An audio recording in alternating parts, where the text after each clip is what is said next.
Bilang isang anak ng aking magulang at bilang isang Japonesa ay hindi po ako pinabayaan ng Panginoon. Napakabuti po ng Panginoon sa akin.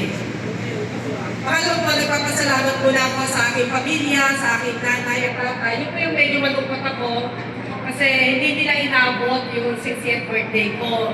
Kasi sigurado po dito yung tatay at nanay ko, lalo po yung nanay ko kung siya po ay buhay.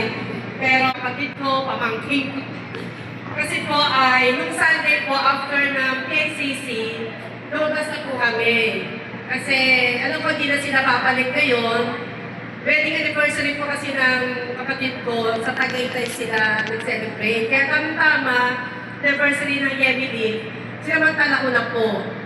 16 kami umalis. 16 kami lumabas. No, nagpakain na po ako sa kanila, kaya wala akong utang, kaya masaya po ako. Hindi pa ako nakakonsensya kasi nauna na po siya nakipag-celebrate sa akin. At nagulat nga po sa ate ko na mahiyain ay nagsalita at nakapag-video po siya. Kaya pasasalamat po sa aming pamilya, kuting sa aking mga kapatid na suportado po sa ministry, maging sa aking mga pamangkin, na ako, lalo po sa nanay ko na prayer partner ko po. Nanay ko talaga ang nananalangin para sa akin. Lalo kung may na-share ko sa kanya, alaga po ako ng nanay ko sa panalangin. Kaya, miss ko po yung nanay ko ngayon. May nanay naman ako ngayon. Yan po, hindi pinabayaan ng party. Pangatlo po, nagpapasalamat po ako sa inyo lahat. Alam ko po na mahirap pumunta ngayon na Thursday, may pasok po karamihan, alang araw. Bukas po may pasok pa sa opisina, pero malaking bagay po yung presensya nyo na inuna nyo po ako yung araw na ito. Nagpunta po kayo lahat. Kaya din po pasasalamat, syempre po wala pong party, wala po ang approval ng official board. Kapag po nating chairman, Toto. So, maraming salamat po at sa lahat ng bumubuo ng lupang pamunuan, maraming salamat po. Kaya din po maraming salamat sa mga pamunuan po ng ating kapisanan, lalakihan, kababaihan, yaks at kabataan. Alam ko kayo po ang katuwang para po maiayos po itong birthday celebration na ito. Although secret, pero di pwedeng hindi naman sabihin. Nararamdaman ko, pero walang pumipiyok. Sabi ko, alam ko, may mangyayari, pero wala po akong maramdaman kahit ano. Kailan, saan, paano, wala po akong alam. Kung hindi lang po sinabi na ni Tita Normie kasi kailangan na sabihin, saan ko lang po nalaman kung ano. Ang titibay, walang man akong bumulong kahit isa sa akin. Salamat din po sa aking inaanak kay Laila, si chairman po yan. Alam ko po ay nag-presenta siyang mag-MC. At pati pati Danita ay sa program, silang nagtulong. Maraming salamat sa inyo. Salamat din po sa ating mga photographer and videographer. Iniisip ko baka meron silang rocket ngayon, pero nandito sila. Kaya gawin mas appreciated po yung presence. Salamat po sa ating mga generales. Ating wala na po si Jensen.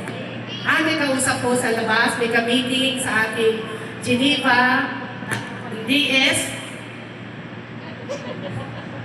Nandito po na natin DS. Malungkot po, DS, pero magkikita-kita naman po tayo. Kaya din po kay Pastor Don. Sabi po ni Pastor Don ay, baka kami nagsasayaw ay, sasabihan kami ng Pastor, salamat, birthday, mahalaga ka. Hindi ko ito malilimutan kasi nung na-destino siya ay 60th birthday ko, naging bahagi siya ng aking birthday celebration. Hindi naman lang sinasabi niya sa amin. Mabuti ay nagkakilala kami mabuti, nagkasama kami sa destino. Salamat po sa lahat ng lumalo. Hindi ko paano ko maiisa-isa. Sa lahat po ng Japonesa, si Jack Ruth, kay Jack Rachel, kay Jack Dara, kay Jack Phoebe. Hindi ko pa ako nalimutan.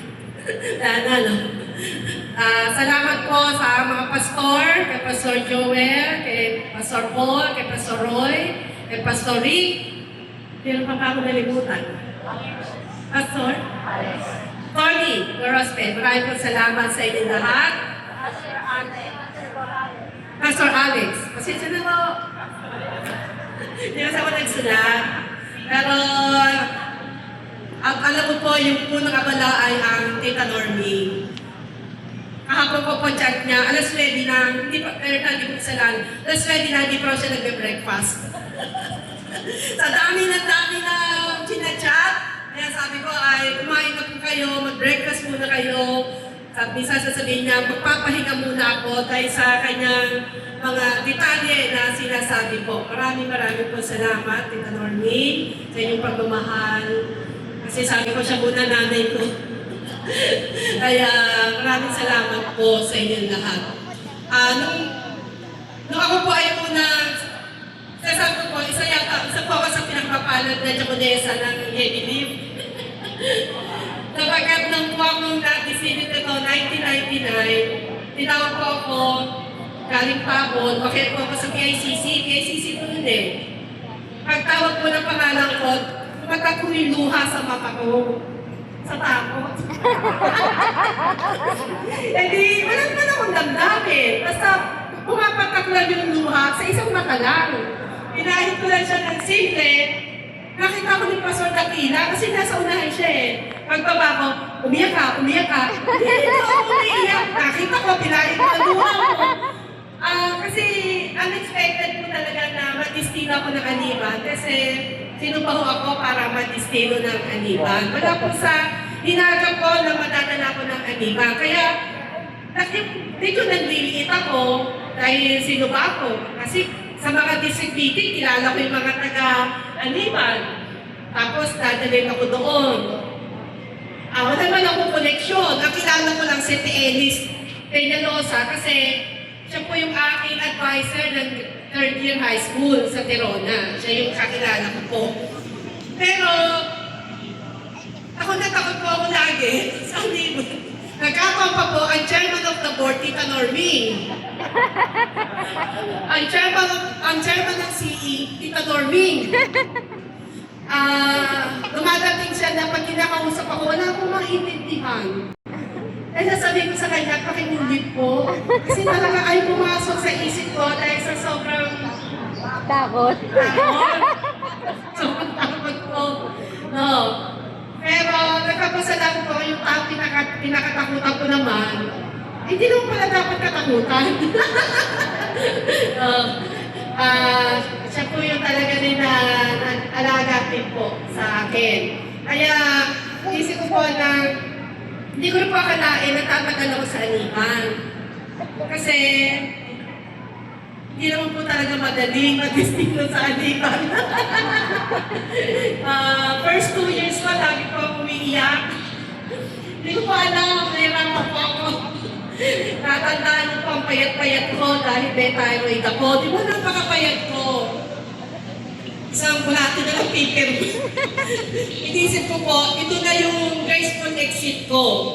Dahil nahihirapan po talaga ako, inisip ko, pwede ko inahilan ang sakit ko para magpaalam na ako. Sabi naman ni Tita Normie sa akin, hiintay na lang din ako magpaalam. Kasi nakikita niya na, napayarap ako. Pero, pinaisip sa akin ng Panginoon, kung aayaw ka, ano gagawin mo sa buhay mo? Ano mangyayari sa iyo? At alam ko ang pinakamahirap ay bumalik. Madaling magpaalam, madaling umalis, ang pinakamahirap ay yung pagbabalik. Kaya nung pinaisip ko yung nagpain sa akin, pinarealize, hindi na ako nagpaalam. Diretso na po. Diretso ako. 5 years, na-expect ko, inilipat na po ako. Hindi po ako nalipat.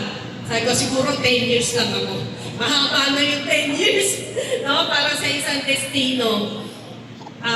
Papaalam na po ako na ililipat na po ako. Pero, hindi pa rin natuloy. Kasi marami na bumubulong sa akin na ililipat ka na doon ka na dadahin.